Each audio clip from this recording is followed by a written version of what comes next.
The village goes quiet before it happens. Not the ordinary quiet of midnight, when dogs sleep and the rice fields stop rustling. A different kind. The kind that makes a mother stop rocking her baby and lift her head toward the roof.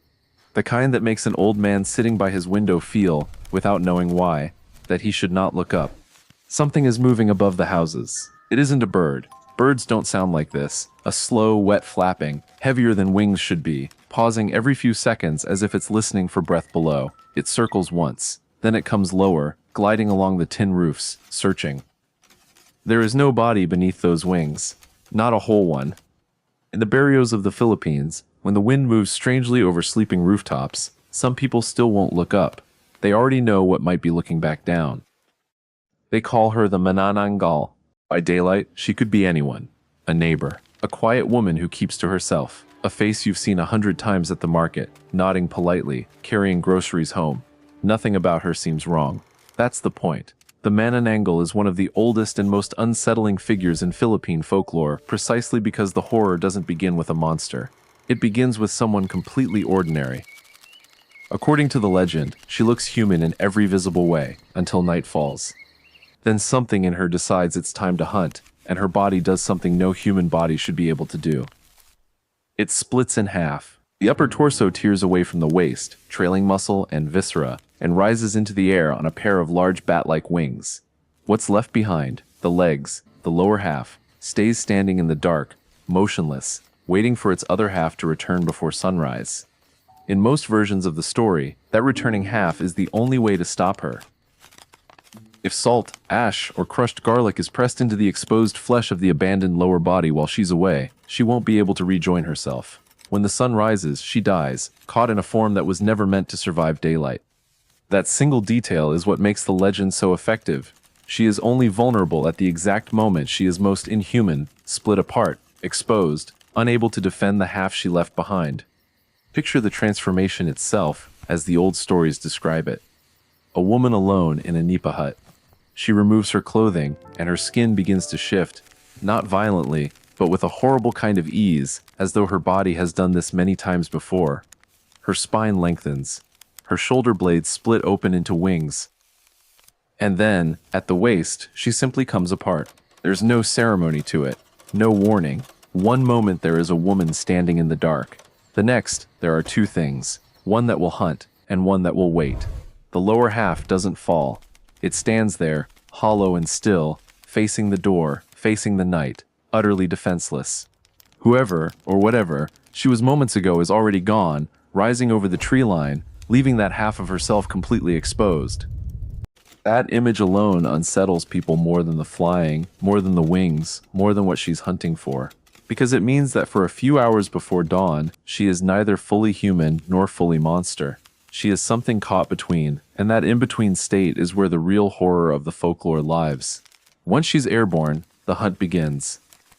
In the traditional telling, the Manananggal is drawn to sleeping villages, gliding low over rooftops in near silence, her wings catching just enough wind to make a faint, dragging sound.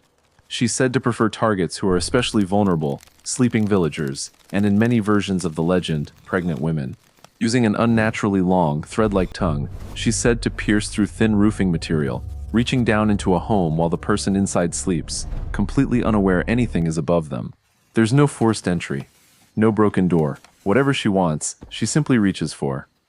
This is why, in places where the legend holds strongest, families are said to take precautions before nightfall, sealing gaps in roofing, keeping something sharp or salted nearby, staying alert to any sound overhead.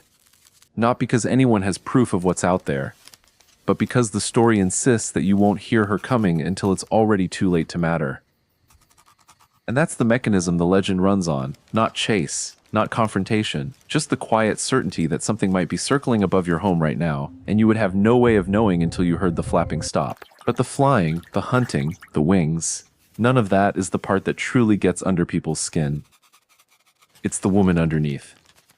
Because according to the folklore, she isn't cursed by some outside force. She isn't possessed. In many versions of the story, she chooses this, or inherits it, passed down like a secret between women in a family, hidden for generations.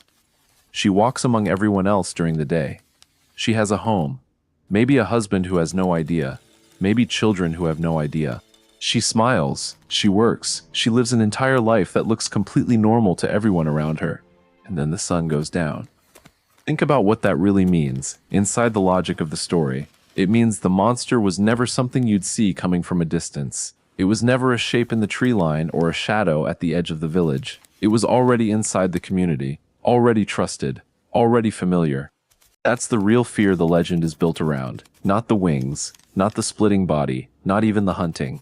It's the idea that you cannot tell, just by looking at someone in daylight, what they might become once it's dark.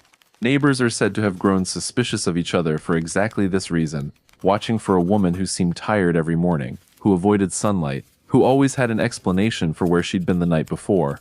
In small, close communities, that kind of suspicion could spread fast, precisely because the legend gives no visible warning sign. Anyone could be her. That uncertainty is the story's sharpest edge. The legend isn't told the same way everywhere. Across the different regions and islands of the Philippines, the details shift. In some traditions, the Manananggal is closely tied to, or even used interchangeably with, the aswang, a broader term for a range of shape-shifting, flesh-eating creatures in Filipino folklore. In other tellings, she's considered a distinct figure entirely, defined specifically by the splitting of her body, separate from other aswang variations. Some versions describe her hunting only pregnant women, using her tongue to reach a fetus, a detail scholars have connected to old anxieties around childbirth and infant mortality in agrarian communities. Other versions broaden her targets to anyone sleeping unprotected. Some accounts say the ability is inherited, passed down a maternal bloodline. Others say it can be given, deliberately, by another Manananggal seeking to pass on the curse before her own death. And in certain tellings, there's a specific black oil, said to be rubbed on the body, that triggers the transformation itself. None of this is presented anywhere as documented history. There are no verified ancient texts describing her, no dated first encounter. What exists is oral tradition, stories carried through generations, shifting slightly with every retelling, the way folklore always does. That fluidity isn't a flaw in the legend. It's part of what has kept it alive for so long, adapting to whichever community is telling it. But strip away the regional differences, and the core of the story stays exactly the same in every version. A woman, indistinguishable from anyone else.